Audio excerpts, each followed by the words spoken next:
naging emosyonal. Ano kaya ang dahilan? Alamin natin.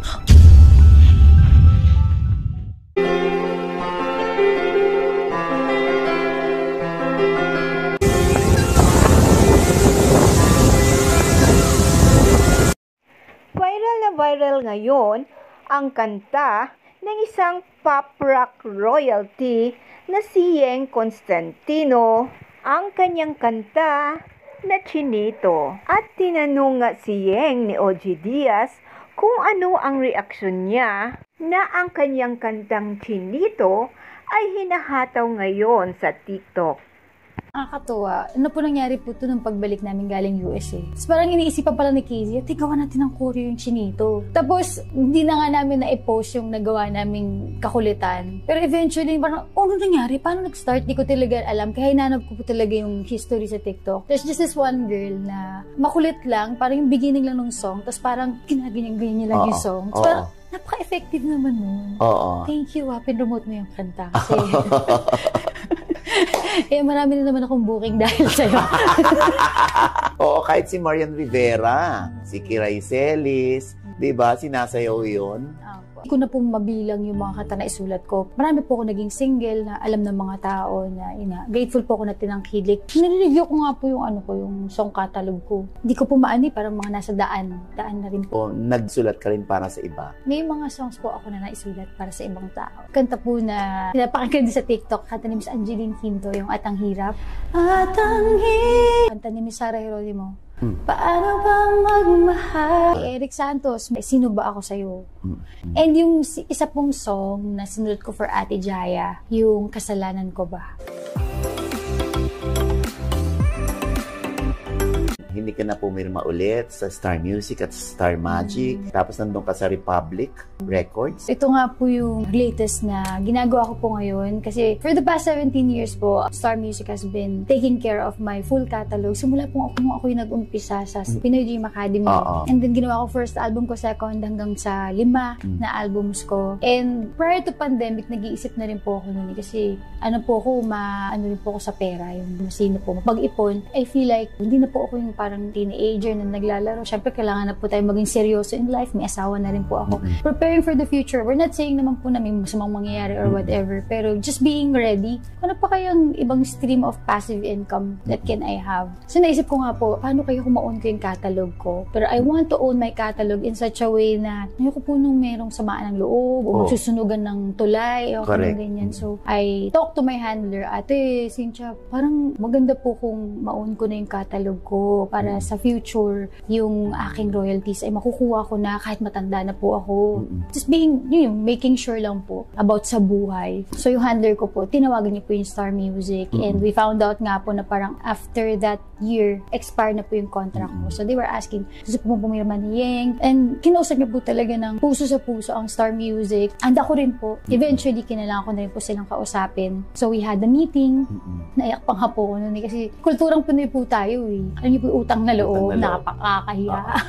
So, parang si Sir Rox, sabi niya sa akin, meron ba kami nagawang mali? What do you want to change? Ako, sir, hindi po talaga yun. Pinanggagalingan ko. Ako po ay, gusto ko lang po talaga na gawin po siyang parang source of passive income yung aking kanta. Sana po maintindihan ninyo. Sir, sobrang grateful po ako sa years na inalagaan niyo po ako and lagi ko pong babaunin sa puso ko yun. Grabe yung nanginginig yung laman ko po nung nakausap ko sila kasi ayoko po talaga na sumama yung loob nila. Pero sobrang touch po kay Sir Roxy kasi pinakita niyang empathy sa akin. Tapos nakakaiyak po yun. Actually, parang naiintindihan niya. Sabi po ni Sir Roxy na parang pag gusto mo ulit na magpahandle ng song sa amin eventually o kaya gusto mo mag-work with us, sabihin mo lang. Para siya talaga pong break up din talaga yun. Isang magandang relationship. Kasi hindi lang naman po trabaho yan It's also pagkakaibigan that I have to take care of. Kung mga effort na ginawa po nila sa akin dati, kung trabaho lang, hindi po ganun kalaking effort. Pero dahil sa may iba pa pong meaning, I know na they take pride bilang anak po nila ako, sa kanila ako nanggaling. Nakita ko po lahat ng effort nila. Kaya ako din po sa side ko, gusto kong alagaan yun. So I'm grateful po the way that they have accepted yung aking paglisan. Gusto kong gumawa ng project na gagawin ko ng bagong version yung mga kanta. For the first project na ginawa ko for my catalog, tinitle ko po dito, Reimagine. Pinili naming unang 5 kanta is mga ballad. Hindi pa magiging nanay si Yeng o ano?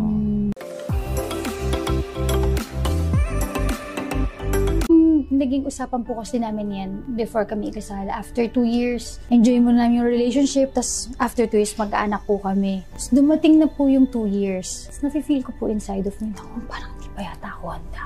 Anong gagawin ko? Paano ko sasabihin to sa asawa ko? Siya parang gustong-gusto na niya. Tapos one time, pumunta kami ng Cambodia. Nag-tour kami dun sa mga templo-templo, ganyan. At syempre, pa-delayed ako. Takot ako. Hindi ko po alam ganun yung... Gusto ko po maging honest Dapat happy ako So ako din po, nahiwagaan ako sa sarili ko. Dapat hindi ito na-feel mo. Bakit kaya? So I talked to my husband. Sabi ko sa kanya, love, delayed ako ilang araw na. Paano kung buntis ako? Tapos nakatingin siya sa akin, ikaw, anong nararamdaman mo? Hindi ko alam. Sabi ko, love, parang hindi pa yata ako handa. Na-realize ko po na, hindi pa ako handa talaga. Gusto ko naman maging normal na babae na parang excited to have a family. Para mabuo na kami niyan, magkaroon na kami ng sibling. I really want to be that kind of woman. Kaya po, in-trace back ko po, saan kaya nanggagaling yung fear? Siguro, ang aga ko po kasi nagtrabaho. Nag-start po ako 14. Work na po ako sa mga bars, singing sa Marikina. Hindi po ako hulihin mga pulis. Nagpipiki po ako ng edad ko.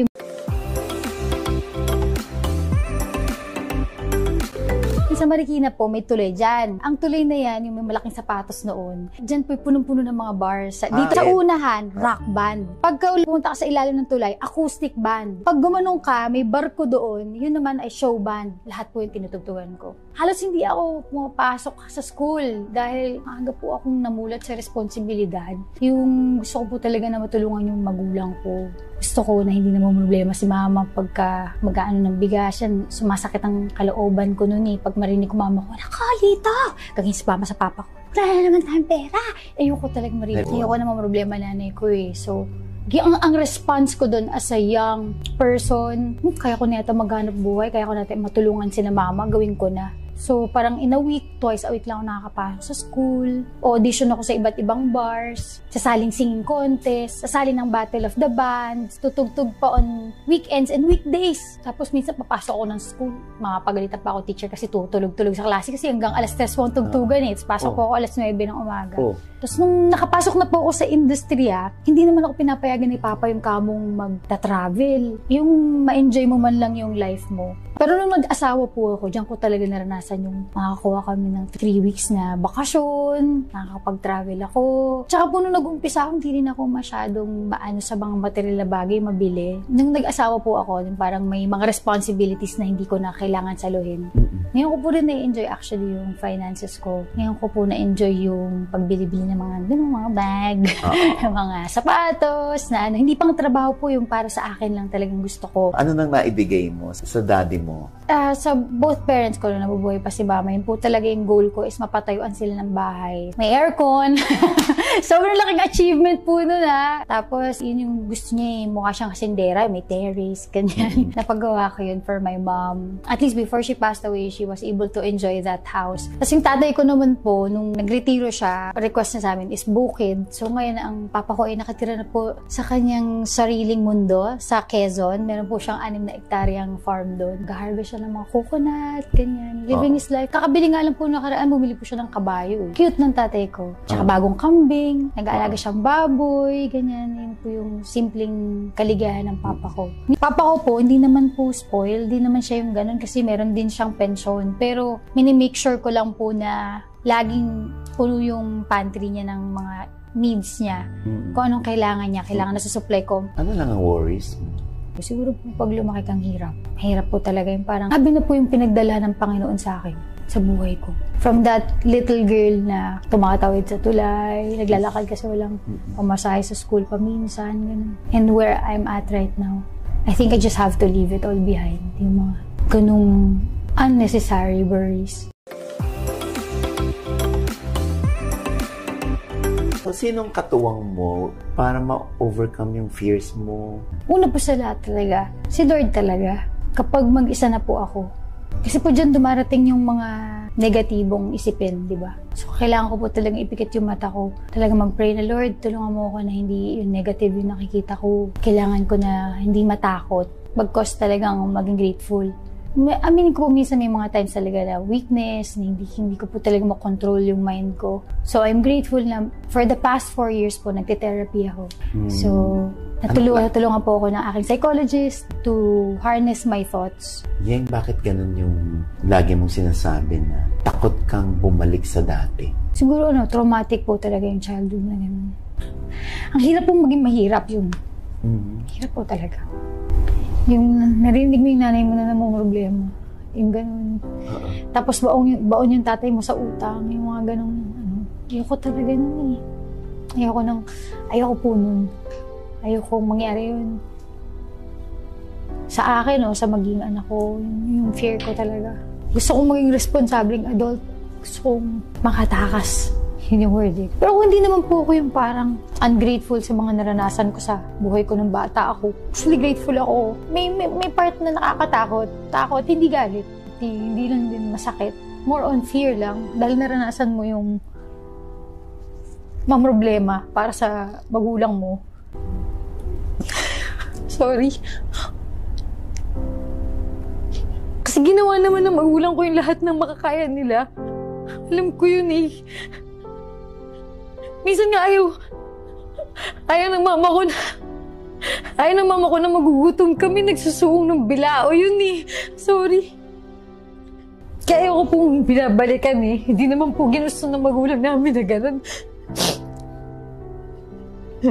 Mahilig lang po rin kasi tumulong yung pagulang ko sa iba.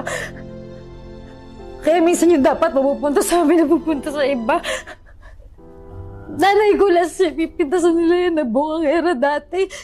Pero si mama after magkuda-kuda, abutan ka pa rin yan eh. Kasi hindi siya makatiis sa mga tao. Tumutulong talaga yun. Kahit ano. Kapag binabalikan ko po yung mga memories ng bata ako. Kasi yung babalik sa magulang ko, sasabihin nila na may responsable magulang. Hindi, kasi nanay ko, lahat ng trabaho pinasok nun. Kahit maging labandera, magsulong ng bilao para magtinda ng isda, gulay. Lahat. Puno yung pis na buhok ng mama ko kasi nagtitinda rin siya ng merienda sa hapon. Mainit yung... Hindi po kasalanan ng magulang namin. Yun po siguro yung gusto kong puntuhin. Kung meron man po akong sense of responsibility, kasi ganun din po yung magulang namin. Ako maranasan ng anak ko yung ganun. Sobrang swerte ko po kaya yan. Kung meron man ako isang tamang desisyon talaga na ginawa ko sa buhay ko yan. Ikaw, ang pag-ibig na hinintay. Para siyang liwanag sa aking madilim na ulap. Ganyan. Adjust siya eh. Nakita niya na na hindi pa ako handa. To love, di pa talaga ako ready. Kita ko sa mukha niya na medyo nalungkot siya, pero naintindihan niya. Nakakatuwa to have that kind of person in your life. Anong maipapayo mo ngayon sa mga yung tulad ng sitwasyon mo? Lalo na breadwinners. Una sa lahat, naiintindihan ko yung fear. Kung mahirap. And tayo ang pinagpala ng ganito, ng sense of responsibility. Hindi rin natin alam kung bakit, pero may purpose ang Panginoon. Huwag na huwag mong kakalimutan yung responsibilidad, lalo na sa magulang. Iba talaga. Mahirap magsisi sa huli. Thank you for watching, and please don't forget to subscribe.